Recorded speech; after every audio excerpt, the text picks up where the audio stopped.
میرا نام وقار ستی ہے, I am from Geo news.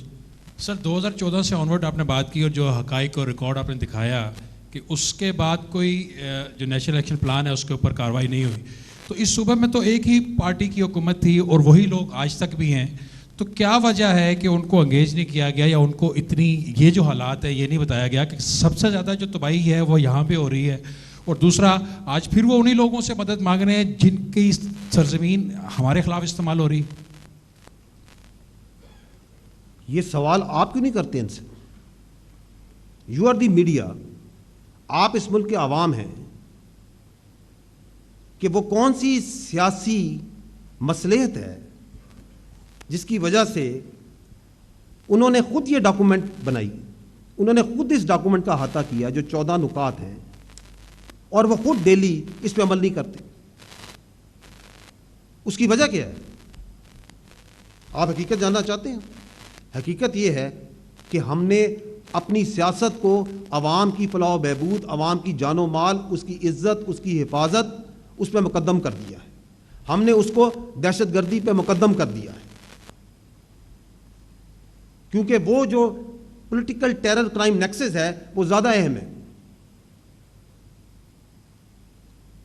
ہمیں اس سیاسی مافیا کے لیے وہ نان کسٹم پیڈ وہیکلز جو ہزاروں کی تعداد میں صوبے میں چل رہی ہیں وہ زیادہ اہم ہے. ایک دہشت گردی کا واقعہ ہوتا ہے, ایک وہیکل ون آئی ڈی ہوتی ہے, نہ اس کا وہ نان کسٹم پیڈ گاڑی ہے, اس کا نہ چیسی ملتا ہے, نہ انجن ہے, نہ کوئی کاغذ ہے. کوئی دوسرے ملک سے کوئی بندہ کہے یہ کیسے ہو سکتا ہے, وہ اس لیے ہو سکتا ہے کہ یہاں پہ ہزاروں نہیں, بیسوں ہزار گاڑیاں اس طرح کی چل رہی ہیں.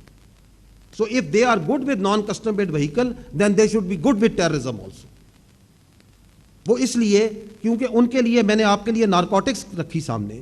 وہ یہ کہتے ہیں کہ یہ پاک افغان بارڈر کے اوپر سے نارکوٹکس آئے گی, سمگلنگ ہوگی, کیونکہ اس میں ان کا فائدہ ہے, لاکھوں نہیں, کروڑوں نہیں, اربوں کا فائدہ ہے. تو اگر آپ کے لیے اس بارڈر کو آپ چاہتے ہیں, آپ کے قانون نافذ کرنے والے ایف سی, انٹیلیجنس ایجنسیز سب جون سی ہیں, وہ کہتی ہیں اس بارڈر کو سیل کرنا ہے. آپ اس پہ ایکشن کرتے ہیں تو مختلف جگہ سے ڈرگ بیرنز, سہولت کار اور ان کی سیاسی پشت پناہی کرنے والے کھڑے ہو جاتے ہیں. اگر آپ کہتے ہیں کہ ہم نے اسمگلنگ کرنی ہے تو پھر دہشت گردی, اس اسمگلنگ کے ساتھ دہشت گرد بھی آئیں گے, اس کے ساتھ ایکسپلوسیوز بھی آئیں گے. آپ نے دہشت گردی کو ناسور کو ختم کرنے کے لیے بیسیکلی یہ کام پولیسنگ کا ہے, لا اینڈ آرڈر. آپ نے اپنی کاؤنٹر ٹیررزم ڈپارٹمنٹ کو اسٹرانگ کرنا ہے, اس کی اسٹرینتھ کو بڑھانا ہے, اسے ایکوپ کرنا ہے. آپ یہ نہ کریں اور آپ کہیں کہ یہ جو جس کی جگہ پولیسنگ کا اور انٹرنل سیکورٹی کا کام آپ کی فوج کرے گی, اور جب فوج کرے تو آپ کہیں یہ جو دہشت گردی ہے اس کی پیچھے وردی ہے. آپ کو معلوم ہے, ان کو معلوم ہے, یہ بالکل جانتے ہیں کہ دہشت گردی میں, اس کرمنل مافیا میں, ان کرائمز کے اندر ایک بہت بڑی تعداد افغانیوں کی ہے. فیکٹس اینڈ فگرز ہیں, آپ صحافی ہیں, آپ کے سامنے ہیں. جب ریاست پاکستان کہتی ہے, قانون نافذ کرنے والے ادارے کہتے ہیں کہ ان کو آپ واپس ان کے ملک بھیجیں, تو آپ کہتے ہیں کہ نہیں ہمارے بھائی ہیں, ہم ان کو واپس نہیں بھیجیں گے, کیونکہ وہ آپ کے کرمنل مافیا کا حصہ ہیں, کیونکہ آپ ان کو اپنے سیاسی مقاصد کے لیے استعمال کرتے ہیں. تو حقیقت تو ان کے سامنے ہے. کیوں نہیں؟ بیکاز ان کی ذات, ان کے فوائد, ان کی سیاست آپ سب کی جان و مال سے ان کو زیادہ عزیز ہے.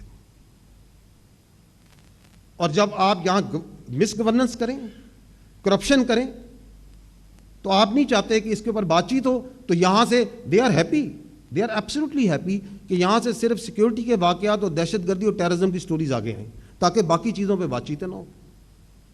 Nobody should talk about your governance, nobody should talk about your performance. کوئی یہ بات نہ کرے کہ یہ اربوں روپیہ جو آیا یہ کہاں گیا, کدھر گیا, کس پروجیکٹ پہ لگ گیا, تاکہ پورا دن بیانیہ جو ہے وہ سیکیورٹی کے معاملات پہ رکھا جائے. So that's the fact. Now the time has come where we have to be very clear and honest with each other. Because اس فوج کے بچے, ان انٹیلیجنس ایجنسیز کے بچے, اس پولیس کے بچے, آپ کے بچے ان دہشت گردوں کے ہاتھوں ڈیلی جو ہے اپنی جانیں دے رہے ہیں. کل بھی دی, پرسوں بھی دی, اس سے پہلے بھی دی. خوبصورت جوان اپنے سینوں پہ گولیاں کھا رہے ہیں تاکہ ان کی سیاست چلتی رہے, تاکہ یہ لوگوں کو گمراہ کرتے رہیں. This has to end. This status quo will not be tolerated any more. That's a simple, short and clear answer.